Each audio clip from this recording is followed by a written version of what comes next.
a Caribbean cruise, a family vacation, and a discovery so disturbing that it stunned the nation. 18-year-old Anna Kepner boarded the Carnival Horizon with dreams, plans, and her entire life ahead of her. But within days, she would be found dead, hidden beneath her own bunk bed. Tonight, we dive into the life, the tragedy, and the unanswered questions surrounding the death of Anna Kepner. In every murder investigation, one question guides everything. Who had the motive, the means, and the opportunity? It's the question detectives ask when the trail runs cold.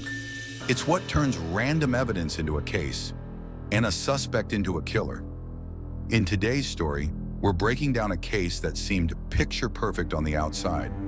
But when the truth came out, it was fueled by obsession, jealousy, and premeditated violence. This is not just a story about murder. It's about control, about rage, about what happens when fame and ego collide and someone doesn't walk away. Let's investigate. Before her name became a headline, before detectives and FBI agents pored over video footage, Anna Kepner was simply Anna, a teenager from Titusville, Florida, who loved cheerleading, coastal sunsets, and being around people. Friends describe her as warm, sweet, someone who made others feel comfortable. She wasn't the loudest person in the room, but she had a presence, confident, expressive, and always pushing herself to do better. Anna's life wasn't easy.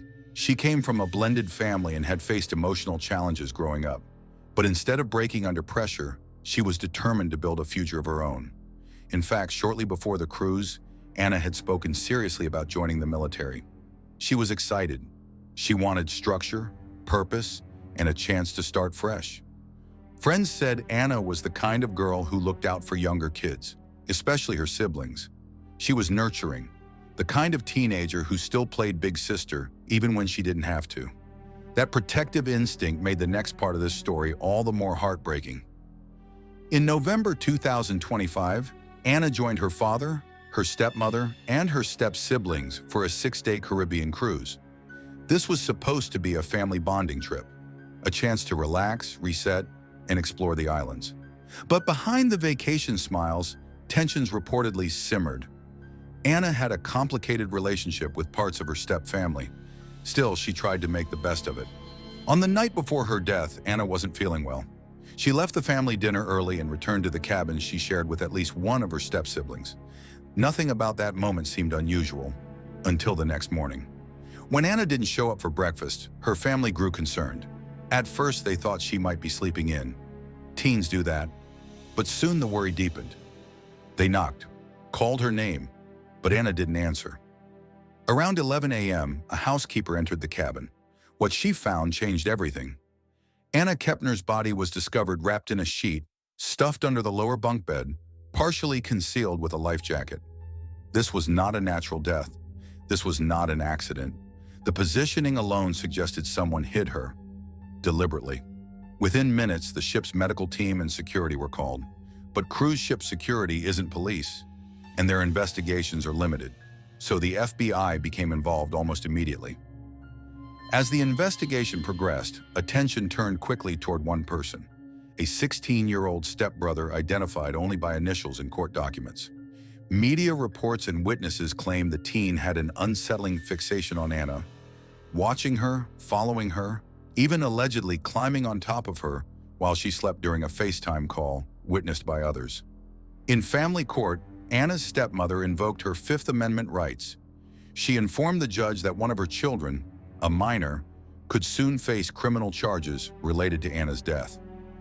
Although no arrests had been publicly made at the time, investigators have been reviewing surveillance footage, keycard entries, and evidence inside the cabin, including DNA samples from the sheet, the life jackets, and the surrounding area.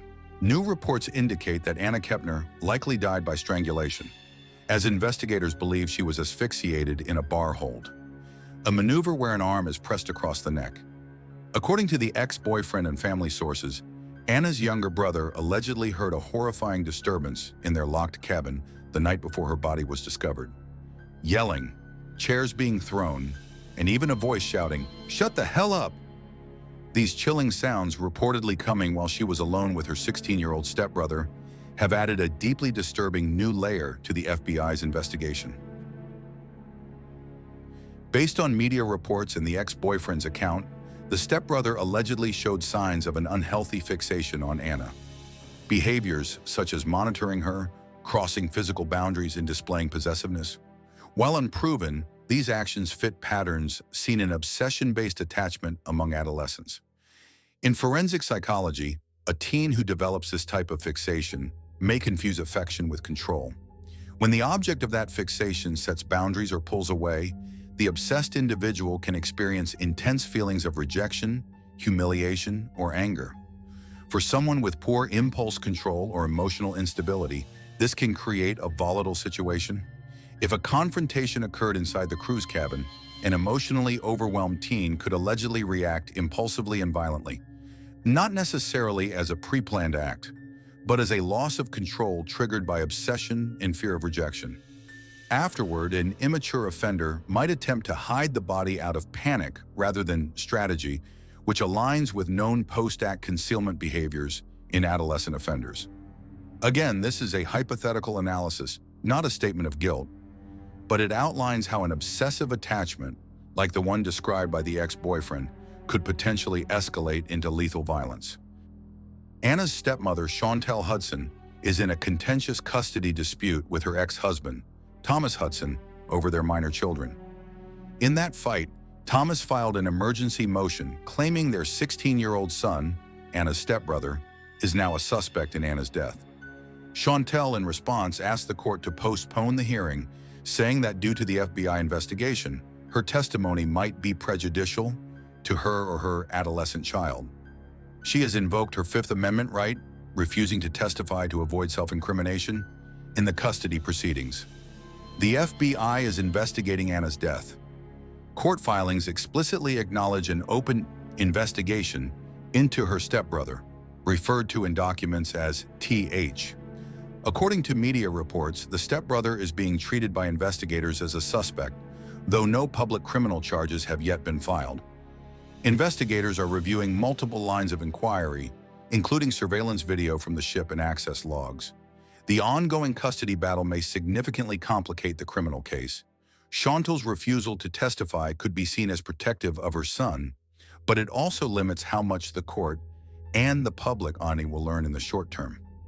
If she eventually is compelled to testify, her statements could be used in a future criminal prosecution, or could influence whether such a prosecution happens.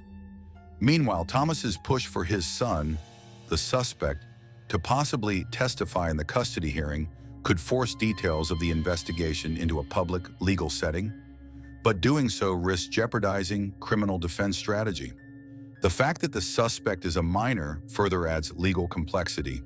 Juvenile protections, sealed records, and different standards for criminal versus family court all come into play. When you look at Anna's life, the tragedy becomes even sharper. This was a young woman on the edge of adulthood. She wanted to serve her country. She wanted independence. She wanted to build a better life for herself. How did no one see or hear anything in a small cruise cabin? Why wasn't her absence noticed earlier? What exactly happened in the hours between dinner and her death? And most importantly, who put Anna underneath that bed? Somewhere on that ship, someone knows the truth. At the end of it all, Anna Kepner deserved a life full of promise, not to be remembered as a tragic footnote. If you found this video insightful, please like, subscribe, and turn on notifications so you don't miss updates as this case unfolds. Let us know your thoughts in the comments below.